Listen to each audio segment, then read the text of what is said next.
President Obama, thanks so much indeed for having me here. Thank you very much. Now, we've got several important issues in Russian-American bilateral relations, which we will, of course, discuss. But first, let me come back to the events which happened 65 years ago.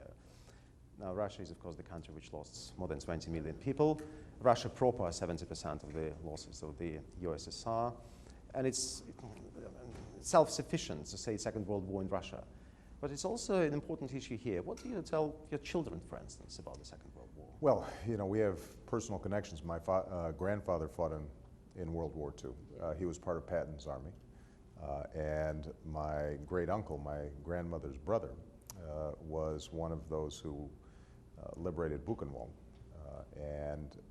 So obviously those memories are very important. And you know, the May 9th commemoration in Russia is so important because it reminds us of the extraordinary sacrifices that the then Soviet Union made and the strength of the alliance between U.S. and the Russian people. In fact, our current ambassador in Moscow, Ambassador Brilev, his grandfather briefly fought with the Soviet army. He was part of U.S. operations there, was captured, escaped into the Soviet Union, and ended up fighting with the Soviet Union army for a time. And that, I think, symbolizes how the joint Allied efforts helped to defeat fascism and it is one of the most important military alliances of all time.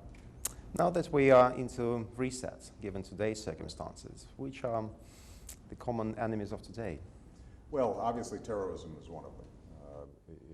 Immediately after the tragic events in Moscow, I called President Medvedev and pledged that the United States would work in any way that Moscow thought made sense in helping to find the perpetrators of this terrible act.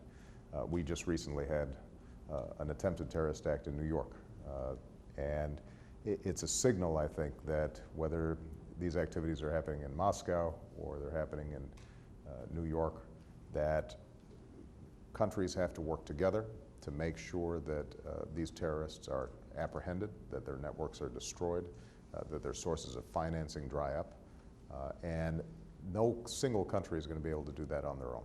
Countries are going to have to work together, and that is something that I'm very much looking to increasing cooperation between the United States and Russia. Beyond that, though, I think it's important to recognize that the whole concept of reset between U.S. and Russian relations is not just on issues of security. We have a lot of security issues that we have to discuss. Obviously, I'm very proud of the START Treaty and our efforts to reduce our nuclear arsenals. But one of the things that President Medvedev and I have discussed is how can we really ramp up our commercial, our trade, our economic ties? How can we help to promote the innovation agenda in Russia? What are we doing around high-tech industries that can produce jobs and raise standards of living for both the Russian people and the United States? And that's an area where I think you're going to see a lot of work and a lot of cooperation. That's okay. So, yeah, I wasn't sure what that was. That was probably the, so you can edit that out.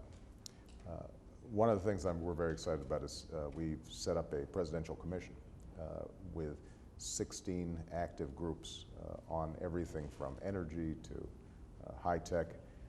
And I recently extended an invitation to President Medvedev to visit the United States in late June.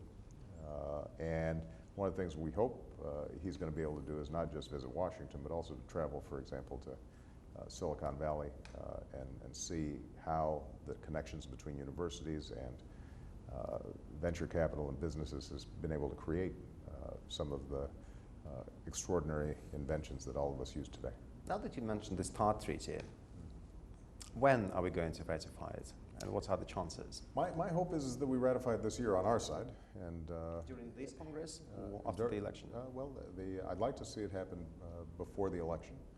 Obviously, it's technical, and I think it's appropriate for the Senate to examine it, but we're going to be putting forward the text of the treaty, the annexes, all the necessary materials before the Senate in short order. And our hope is that they will be able to review it quickly and recognize that this is an important step in the efforts of both the United States and Russia to meet our obligations under the Non-Proliferation Treaty to lower our stockpiles at the same time as we work together to hold other countries accountable on obligations regarding the Non-Proliferation Treaty. Well, that was the point, actually, of signing the treaty, to save money and also to convince the rest of the world. But then, after what Mr. Ahmadinejad had to say this week, are we convincing the rest of the world?